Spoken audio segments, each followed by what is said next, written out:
Hi,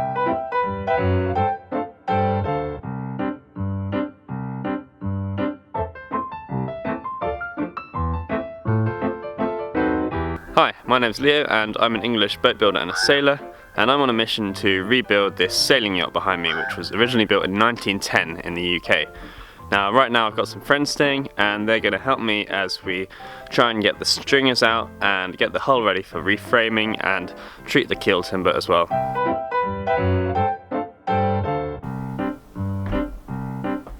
Alright, well, we've got a whole team of helpers today. Say hello everyone. Hello. Hi.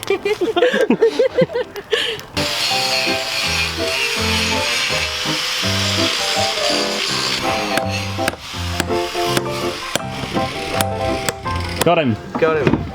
Taking them off and then actually like hitting them through. Yeah. Cool.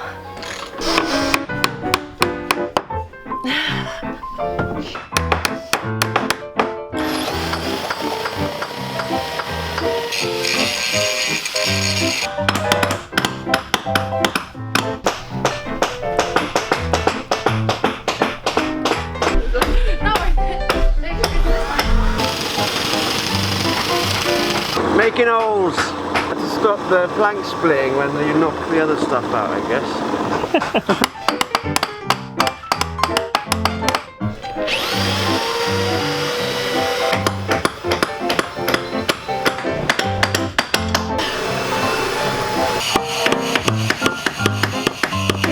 Thanks for your help, guys. Wait, that's what you're gonna say? I just said it. Oh, you're filming? Oh. No problem. Yeah, it was fun. I hope it was great. Yeah, it was, absolutely. Yeah, thanks Well, for You can come back again and bring more beer and do more work if you want. Yeah.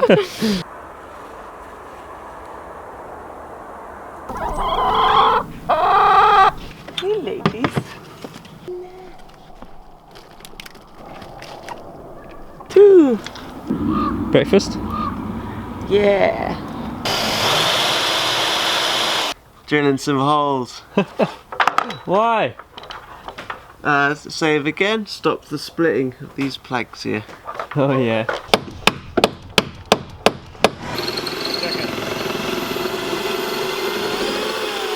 I broke my screwdriver. Broke it? Yeah.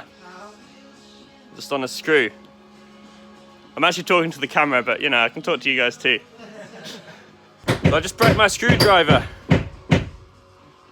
I'm still talking to the camera. Oh, carry on. Sorry. Again, take two if I break my screwdriver. Yeah. It's gonna be take 3 now.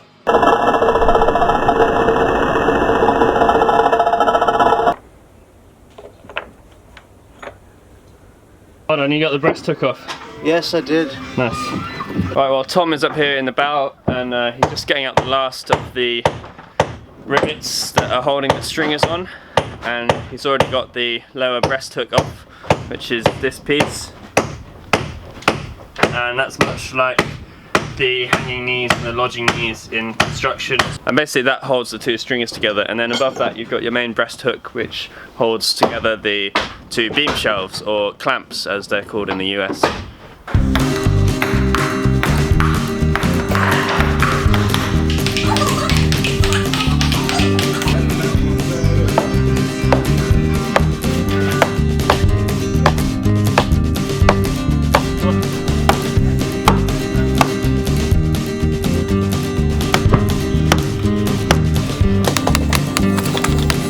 You might want to cut this fastening. Oh. Do you see this little nail? Yeah. That's holding the Yeah. this joint together, so Oh, shit, it's a you're bit- pulling up this bit as well. Yeah. That's dramatic.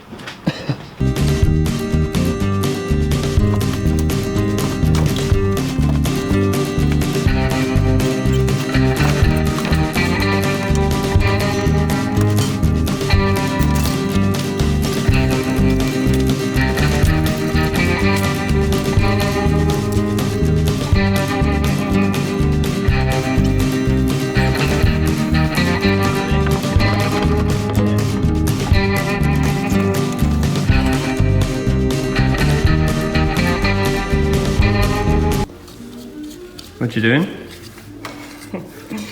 varnishing the crabs. Of course. What else would you be doing?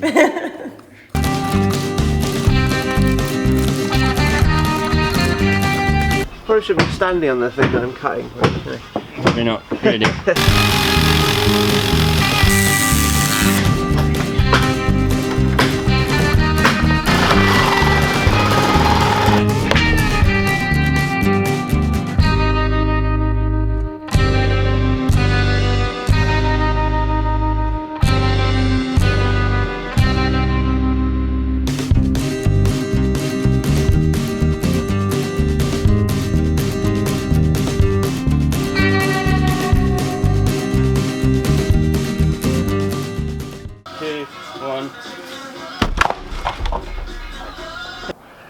Well, that piece failed the old drop it off the boat test, but that was actually a new piece of stringer that was put in later in the boat's life after she was nearly wrecked in the Pacific.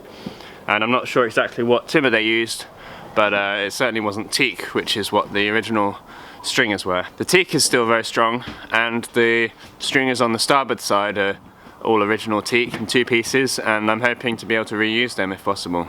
All this deconstruction is working towards being able to reframe the boat really, but to be able to do that efficiently, you need to get everything out the way.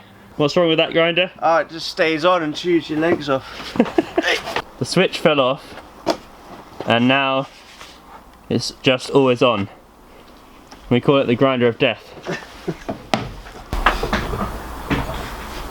What is that you got there? New mobile phone? Hello?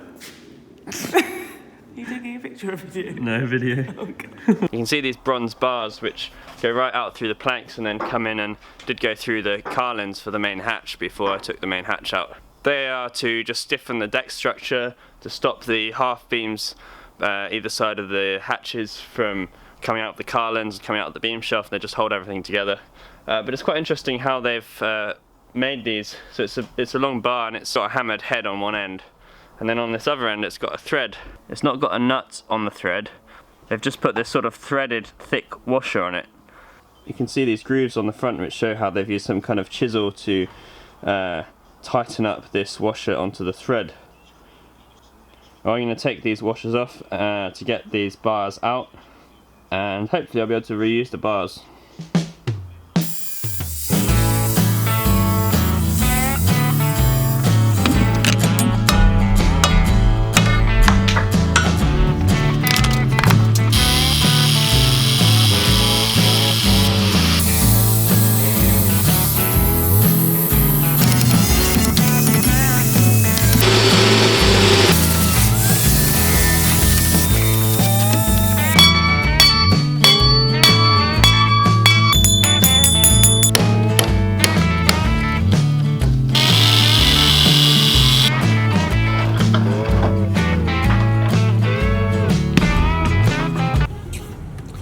So we're on our way to the airport to drop Checker off.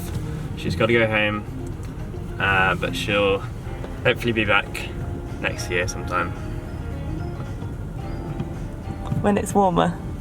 When it's warmer. And less rainy. And less rainy. I have no idea what we're going to eat for the next few months. It's going to be a struggle.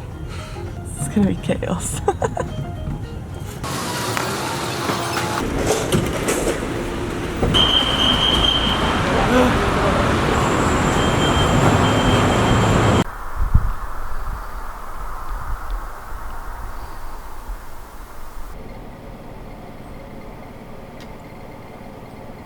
So I got some big shakes in the top face of the keel timber and one on the side of the keel timber, and I'm going to try and soak them to make the timber take up a little bit if we're lucky, and as it takes on moisture it's going to expand, and hopefully those cracks and shakes are going to get smaller as the wood expands around them. Right, well what I'm doing here is just spraying the keel timber with a fine mist of water. We'll see if we see any results. It might take quite a while. Might not happen at all, but I'll do this every day for a little while. So there's a bit of a shake just on the back of the rabbit, which is called the back rabbit, funnily enough. We've put a little bit of plywood here to make a sort of trough, and we're going to start pouring in linseed oil and terps and mix together. That's going to help to reintroduce some moisture and some natural oils to the wood, and we're hoping that it might help the wood take up and swell a little bit, reducing the size of that crack.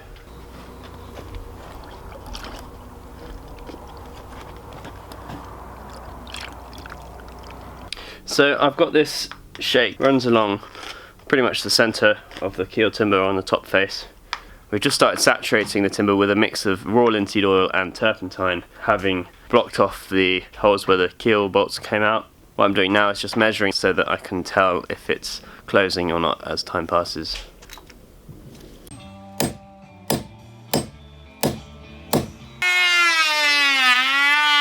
The guys are putting a window into their bunk room, and it's going to make it a lot nicer in there because it's not the biggest room in the world.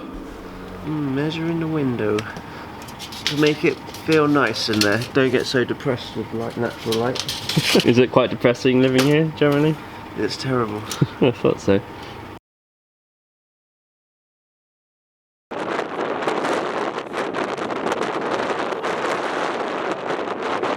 I think I've got a pretty good lead on framing stock now, and hopefully things are starting to move on that side of things. Right now I'm just taking some measurements and some lines from the construction drawings. I'm going to make some more clear drawings of the individual pieces of the centre line. This is what I'll be sending to wood mills and suppliers, and hopefully they'll be able to find a piece that matches the curve of the one I'm looking for and is the right sort of size. And it's this piece and the stem that I'm looking for timbers to replace. So this is the back of the forward deadwood, which goes up to become the lower part of the stem. Taking measurements off the line drawings, but I'm also taking measurements of the timber to make sure that they match up.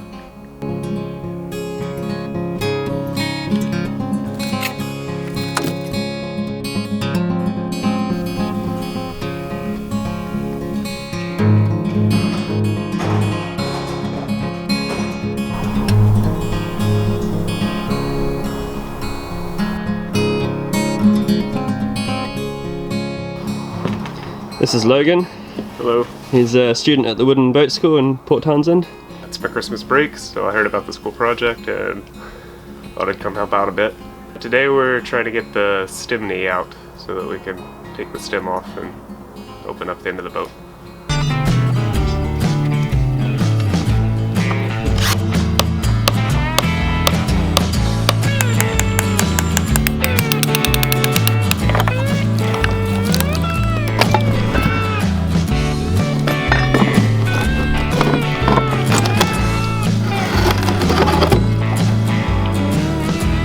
They're in the light, so you can see the back of it. Yeah. Huh. So it's notched right into that scarf. They probably just put the stem in, scarfed it, and it wasn't quite long enough. Right. And they put that knee in to give it strength, but also possibly just to cover that joint up, and not just notched it in to fill the space.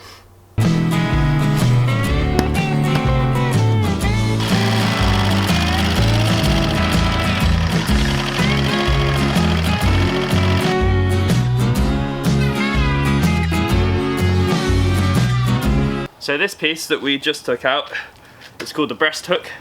This is the top breast hook, and there's another one lower down. So this one, it's right at the bow of the boat, and it connects the beam shelves on each side. Now those beam shelves are called clamps in the US, but it's hard for me to get out of the habit of calling them beam shelves. Anyway, this holds the front of the boat together basically, and the lower breast hook does the same thing, but it's attached to the fore and aft stringers rather than the beam shelves. Now this again is cast or wrought iron, and seems to have held up pretty well. Well, this is one of the floors, pretty heavy one, but what I'm doing here is taking the forward floors out because I'm going to be opening up the front of the boat to access the stem and the forefoot. And the floors are holding all the frames together, and I'm going to be trying to pull the frames and the planks away from the centre line of the boat, out of the rabbet, which means I will have access to the stem to get it out without destroying it. See if I can get this up that ladder.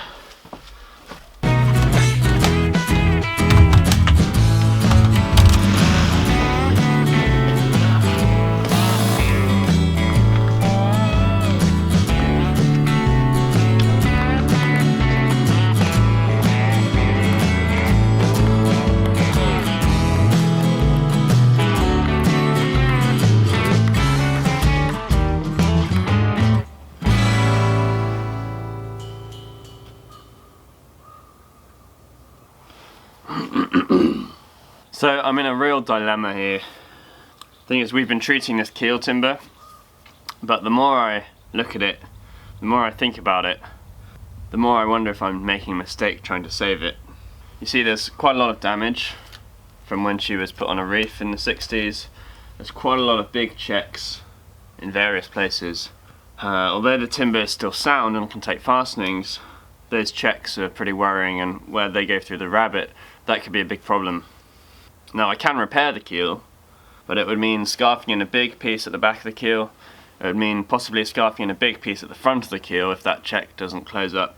And with all the other repair work that happens on that piece of wood, there may not be that much of the original left. It's probably more efficient to just replace the whole keel. Now, that would be sad because it's a historic part of the boat. The sadder thing would be to finish the restoration, launch the boat, and then in 2, 5 or 10 years realise that there's problems with the keel and that I should have replaced it when I had the chance. Now, I am trying to preserve something historic here. My goal is also to make a functional vessel that can sail as she was supposed to. But I'm now realising that I really do have to make this decision now, because if I wanted to replace the keel later, it would be a lot harder. So it's a really difficult decision. The initial outlay of buying a timber of this size isn't something I calculated into my costs when I started. I don't know.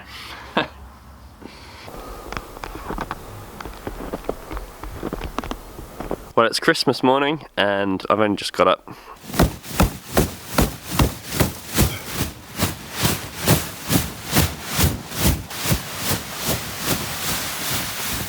Well, Merry Christmas everyone.